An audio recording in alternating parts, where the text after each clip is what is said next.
अस्सलामुअलैकुम वरहमतुल्लाहि वबरकातुहू।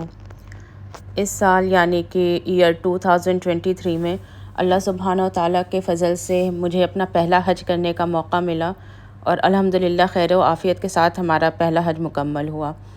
इस वीडियो को बनाने का मेरा मकसद ये है कि जब हम लोगों ने लास्ट ईयर हज पे जाने के लिए डिसाइड किया था तो मैंने बहुत सारे व्लॉग्स और ब्लॉग्स इंटरनेट पे सर्च किए कि मुझे वहाँ जाने से पहले थोड़ी इन्फॉर्मेशन मिल सके कि वहाँ क्या होता है, किस तरह से होता है, या किन चीज़ों को जाने से पहले हमें ध्यान रखने की ज़रूरत है अगर हम प्राइवेट टूर से जा रहे हैं। क्योंकि इत्तेफाक से मेरे जानने वालों में या मेरी फ़ैमिली में से जितने भी लोगों ने हज किया है तो उन्होंने गवर्नमेंट के थ्रू, हज कमेटी के थ्रू किया, तो उनका एक्सपीरियंस और जो प्राइवेट टूर से जाते हैं उनका एक्सपीरियंस काफ़ी अलग होता है। तो मैं चाह रही थी कि मुझे जो है प्राइवेट टूर वालों का एक्सपीरियंस मिल सके जो इंडिया से गए हुए, लेकिन मुझे बहुत ही कम ऐसे ब्लॉग्स मिल पाए जिसमें कुछ अच्छे से इन्फॉर्मेशन मिले। और जब हम वहाँ गए तो हमें बहुत सी चीज़ों में ये एहसास हुआ कि ये छोटी बड़ी चीज़ें अगर पहले से पता हों हाजियों को यहाँ आने से पहले तो उनके लिए थोड़ा सहूलत हो सकती है। तो इसीलिए मैंने डिसाइड किया था कि जब मैं वापस जाऊँगी तो इंशाल्लाह अपना एक्सपीरियंस दूसरे लोगों के साथ शेयर करूँगी, ताकि आगे जाके जो भी हज पे जाना चाहें उनको मेरे इस ब्लॉग से थोड़ी सी हेल्प मिल पाए। अपने हज के एक्सपीरियंस का ये व्लॉग मैं इंशाल्लाह कई पार्ट्स में आपके साथ शेयर करूँगी अपना एक्सपीरियंस। ये वाला जो पार्ट है, फ़र्स्ट पार्ट, इसमें मेरी कोशिश ये है कि मैं आपको ये बता सकूं कि जब हम किसी प्राइवेट टूर के थ्रू हज के लिए जाते हैं तो किन किन बातों को ख़ास ख़्याल में रखना ज़रूरी है जिससे हमें आसानी हो सके अपना टूर एंड ट्रेवल्स सेलेक्ट करने में। यहाँ पे सबसे पहले मैं एक बात आपसे ये शेयर करना चाहूँगी कि अगर आप फाइनेंशियली स्टेबल हैं तो बेहतर है कि आप जल्द से जल्द अपने हज का फ़र्ज़ पूरा कर लीजिए, क्योंकि हज आसान नहीं है और वहाँ जाके ही मुझे इस बात का एहसास हुआ कि हज बिल्कुल भी ईज़ी नहीं है। बहुत सी दिक्कतें सामने आती हैं जिसके लिए इंसान का फ़िज़िकली फ़िट होना और एनर्जेटिक होना बहुत ज़्यादा इम्पॉर्टेंट है। तो अगर आपके पास पैसे की दिक्कत नहीं है तो बेहतर है कि आप यंग डेज़ में ही अपना ये फ़र्ज़ मुकम्मल कर लीजिए। और हमें बहुत सी हदीसों से भी ये बात पता चलती है कि अल्लाह सुब्हानहू तआला को जवानी की इबादत ज़्यादा पसंद है। तो बहुत अच्छा होगा कि आप जल्द से जल्द अपना ये फ़र्ज़ पूरा कर लीजिए। और अगर आपके घर से कोई बड़े बुज़ुर्ग जा रहे हों तो अगर बेहतर है कि उनके साथ उनका कोई बेटा बेटी या कोई भी यंग पर्सन उन फैमिली से जा पाए, जिससे उनके लिए वहाँ थोड़ी आसानी हो जाए। इंडिया से हज के लिए या तो हम लोग गवर्नमेंट ऑफ इंडिया के अंडर जो हज कमेटी आती है उसके थ्रू जा सकते हैं, या फिर किसी प्राइवेट टूर ऑर्गेनाइज़र के साथ भी जा सकते हैं। दोनों के कॉस्टिंग में काफ़ी डिफरेंस होता है। जो हम हज कमेटी की जो कॉस्टिंग आती है हज के लिए उसकी डबल से भी ज़्यादा आती है प्राइवेट टूर में। फिर अगर आपको और ज़्यादा फैसिलिटीज़ चाहिए तो आप उसमें फिर वो सब कॉस्टिंग ऐड ऑन होती चली जाती है। और डिफरेंस ये भी रहता है कि फैसिलिटीज़ जो है प्राइवेट टूर के पास ज़्यादा बेटर थोड़ी होती है, उनके होटल्स ज़्यादा अच्छे होते हैं। अगर आपको बहुत किसी अच्छे टूर एंड ट्रेवल्स के साथ जा रहे हैं तो अक्सर वो हरम शरीफ के करीब भी उनके होटल अवेलेबल होते हैं। प्लस आपको तीनों टाइम का मील प्रोवाइड किया जाता है, जिसमें सुबह का नाश्ता, दिन का खाना, रात का खाना इंक्लूडेड होता है। लॉन्ड्री इंक्लूडेड होती है आपके पैकेज में। साथ ही जब हम मेन हज के जो 5 दिन हम लोग जब मिना में स्टे करते हैं, जिसको कि सिटी ऑफ टेंट्स भी बोलते हैं, तो वहाँ पे मिना में भी ए बी सी और डी कैटेगरी के टेंट होते हैं। तो जब आप हज कमेटी के थ्रू अगर जाते हैं तो उसमें तो आपके पास ऑप्शन नहीं है, वो सी और डी कैटेगरी उसमें के ही उसमें जो है वहाँ पे हाजी स्टे करते हैं। लेकिन प्राइवेट टूर वालों के पास ऑप्शन होता है कि जो है वो चाहें तो और पैसा देकर जो है अपना टेंट अपग्रेड कर सकते हैं। इसके साथ ही ये ख़ास चीज़ कि जो हम प्राइवेट टूर के साथ जाते हैं तो हमें एक फ़्लेक्सिबल टाइम स्केड्यूल भी मिल सकता है। हज कमेटी के थ्रू जो जाते हैं तो अराउंड 40 डेज़ का रहता है वहाँ पे स्टे। लेकिन प्राइवेट टूर एंड ट्रेवल्स आपको शॉर्ट टर्म भी प्रोवाइड करते हैं, लॉन्ग टर्म भी प्रोवाइड करते हैं। जैसे हम लोग हज के लिए शॉर्ट टर्म हम पैकेज पे गए थे तो हमारा 18 डेज़ का था, जिसमें 15 डेज़ हम मक्का में थे और 3 डेज़ मदीना में थे, फिर हम इंडिया वापस आ गए। मैं अपने एक्सपीरियंस से आपको ये सजेस्ट करना चाहूँगी कि अगर आपके पास टाइम है, टाइम की कमी नहीं है, तो आप बेहतर है कि 30 या 40 डेज़ के लॉन्ग पैकेज पे जाइए। क्योंकि जब आप ज़्यादा दिन के लिए जाते हैं तो आपको एक सुकून से इबादत करने का टाइम पीरियड मिल जाता है। जैसे हम लोग 15 दिन मक्का में थे और इस बार 26 जून से हज स्टार्ट था और हम 20 जून की रात में मक्का पहुँचे। तो उसके बाद ऐसा लगा कि बहुत जल्दी जल्दी फ़ास्ट पेस पे सब हुआ, हज हो गया और फिर फ़ौरन ही हम लोग वापस आ गए। वो एक सुकून से इबादत करना, बार बार हरम शरीफ जाना वो नहीं हो पाया हम लोगों का। कई बार हम लोग उम्रा भी नहीं कर पाए क्योंकि उतना वक्त नहीं था। उस दौरान बहुत ज़्यादा ह्यूज रश हो जाता है क्योंकि सारी भीड़ वहीं हज के दौरान आ जाती है, तो बहुत रश होता है, ट्रांसपोर्टेशन नहीं मिल पाता है, रोड ब्लॉक हो जाती हैं एकदम लास्ट उसमें। तो बेहतर है कि अगर टाइम है और जाते हैं ज़्यादा दिन के लिए तो आपको ऐसा टाइम पीरियड भी मिल जाता है कि जिसमें आप सुकून से इबादत कर सकते हैं, कई बार उम्रा कर सकते हैं और बार बार हरम शरीफ भी जा सकते हैं क्योंकि थोड़ा सा क्राउड ईज़ हो जाता है। तो वो और आपको फिर ज़ियारत के लिए भी ज़्यादा मौका मिल जाता है कि आप मक्का और मदीना दोनों की अच्छे से ज़ियारत कर सकें। हम लोग जैसे मक्का मदीना में सिर्फ 3 ही दिन थे इंक्लूडिंग अवर ट्रैवलिंग डेज, तो हम लोग को बिल्कुल भी वक्त ज़्यादा मिल नहीं पाया वहाँ पे। लेकिन अगर आप लॉन्ग टर्म पे जाते हैं तो आप मदीना में भी आपका कई दिन स्टे हो सकता है। तो ये बस एक छोटा सा सजेशन है मेरी तरफ से। जब आप प्राइवेट टूर के थ्रू हज पर जाने का इरादा कर लीजिए तो जो सबसे ज़्यादा ज़रूरी बात है जो आपको ध्यान रखना है कि आप उसी टूर एंड ट्रेवल्स को सिलेक्ट कीजिएगा जो गवर्नमेंट के थ्रू जिसको अप्रूवल मिला हो।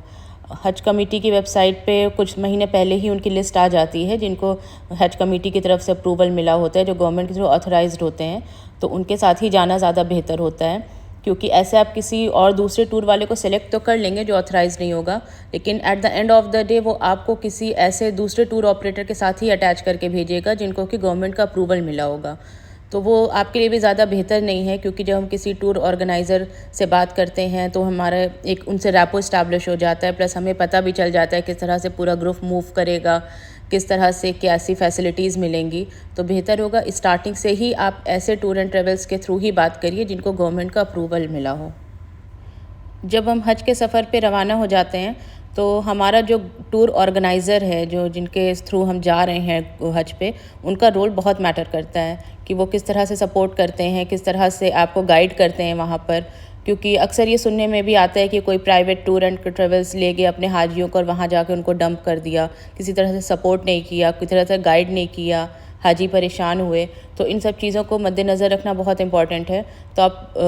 किसी भी टूर एंड ट्रेवल्स को जो भी आप शॉर्टलिस्ट कर रहे हैं उनका आपको पहले के उनके जो हाजी जा चुके हों उनका एक्सपीरियंस मिल जाए तो बहुत बेहतर है। सबसे अच्छा तो यही है कि आपके जानने वालों में ही कोई किसी टूर एंड ट्रेवल्स के थ्रू गया हो प्राइवेट हज पर, तो वो आपको अपना एक्सपीरियंस शेयर कर सकते हैं कि आपको ही पता चल जाए कि पूरा ग्रुप किस तरह से मूव किया, किस तरह से फैसिलिटीज़ मिली, किस तरह से ग्रुप लीडर जो था उसका किस तरह से सपोर्ट रहा, वहाँ पे कोई दिक्कत तो नहीं आई। तो इस तरह से जितना ज़्यादा हमें रिव्यू मिल जाएगा उतना ही हमारे लिए ये ईज़ी होगा इस बात को डिसाइड करना कि किस टूर एंड ट्रेवल्स के थ्रू हमें अपने हज पे जाना है। जब हम लोग हज पे जाने की नीयत से ये प्राइवेट टूर कंपनी से बात करते हैं हज के लिए regarding their package and all that, तो उसमें से कुछ टूर वाले आपको ऐसे भी मिलेंगे जो आपको ये बोलेंगे कि आप थोड़ा सा एडवांस पहले से हमें दे दीजिए तो हम आपकी सीट बुक कर देंगे, क्योंकि उस वक्त बहुत क्राउड होता है, हो सकता है लास्ट मोमेंट पे आपको नहीं मिल पाए, तो हम आपके नाम से सीट रिज़र्व कर देंगे, तो आप हमें एडवांस दे दीजिए। तो ये प्लीज़ ये गलती बिल्कुल मत कीजिएगा, क्योंकि जो ऑथेंटिक और रियल प्राइवेट टूर ऑर्गेनाइज़र्स होते हैं जो अच्छे, वो कभी भी पहले से पैसा नहीं मांगते। जब हज का कोटा प्राइवेट वालों के लिए खुल जाता है, हज कमेटी की तरफ से लिस्ट आ जाती है, हज के प्रोसीजर स्टार्ट हो जाते हैं, तभी पैसा मांगते हैं और तभी पैसा देना चाहिए। तो पहले से आप किसी को भी इस तरह से एडवांस मांगने पर प्लीज़ किसी को भी अपना पैसा मत दीजिएगा। प्राइवेट टूर पे जो हज से जा रहे हैं उनका कोटा जब हज कमेटी का कंप्लीट हो जाता है, उनके प्रोसीजर हो जाते हैं जिन हाजियों को जाना है गवर्नमेंट के थ्रू, उसके बाद स्टार्ट होता है। तब फिर ये हज कमेटी की तरफ से प्राइवेट टूर ऑर्गेनाइज़र्स की लिस्ट आती है जिनको अप्रूवल मिला है गवर्नमेंट का, और उसके बाद फिर जो है वो उसके बाद जो है हम सेलेक्ट करके किस टूर एंड ट्रेवल्स के थ्रू जाना है, फिर हमारा जो भी प्रोसीजर है उसके बाद जो है प्राइवेट वालों का स्टार्ट होता है।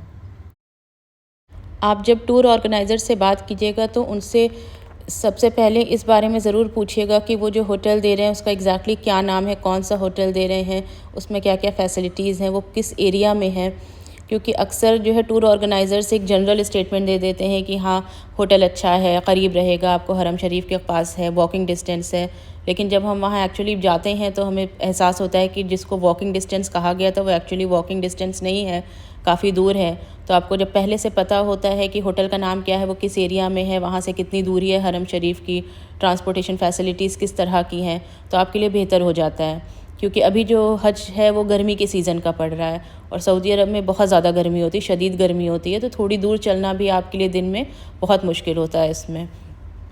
मोस्टली तो जो इंडियन हाजी जाते हैं, चाहे वो हज कमेटी के थ्रू जा रहे हैं या प्राइवेट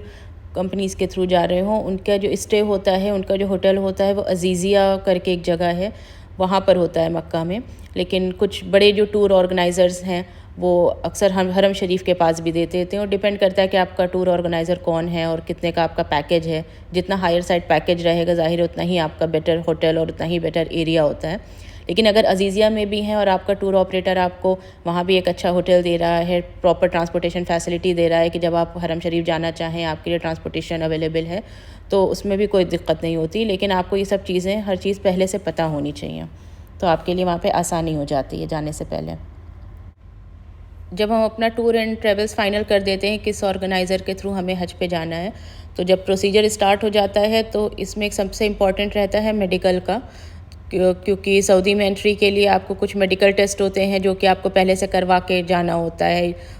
और आपको कुछ वैक्सीनेशन भी लेना होता है। आजकल कोविड के बाद से तो कोविड की वैक्सीनेशन भी कंपलसरी हो गई कि आपकी 2 डोजेज होनी चाहिए आपकी, और उसके अलावा भी कुछ मेडिकल होता है, वैक्सीनेशन होता है। तो इसके लिए जो आपके जो भी टूर ऑपरेटर होंगे वो कैंप ऑर्गेनाइज़ करवाते हैं, जहाँ से कि उनके ग्रुप से जो भी हाजी जा रहे हैं वहाँ पे जाएं और वो अपना ये मेडिकल वाला जो काम है उसको कंप्लीट करें।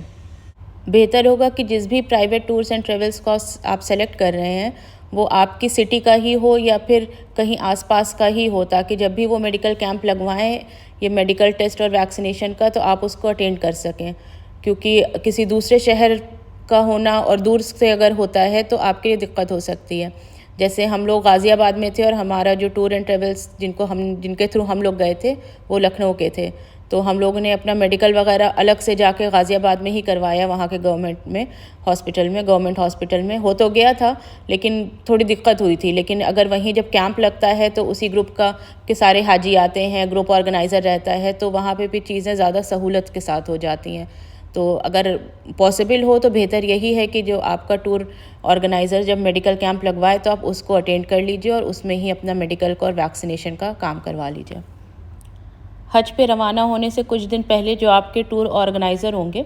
वो एक ओरिएंटेशन प्रोग्राम रखेंगे, जिसमें वो सारे जो जितने भी हाजी हैं जो ग्रुप से उनके जा रहे हैं हज के लिए, उन सबको इकट्ठा करते हैं और एक ब्रीफिंग देते हैं पूरे टूर की कि किस तरह से ग्रुप मूव करेगा, किस डेट पर हम कहाँ होंगे, किस तरह से जाएंगे, क्या मोड ऑफ़ ट्रांसपोर्टेशन रहेगा, होटल कहाँ रहेगा, कौन सा रहेगा, क्या फ़ैसिलिटीज़ मिलेंगी, या क्या क्या अरकान किस किस दिन होंगे और वो किस तरह से वो ग्रुप वाले करवाएंगे। तो एक पूरा मतलब एक समरी की तरह जो है आपको वहाँ पे बताते हैं, और हम लोग के लिए भी बहुत बेनिफिशियल होता है, क्योंकि वहाँ पे हमारे दिल में जो भी सवाल होते हैं, कोई भी कन्फ्यूजन होता है या कोई भी इन्फॉर्मेशन चाहिए होती है वो हम वहाँ उनसे ले सकते हैं। और साथ ही साथ जो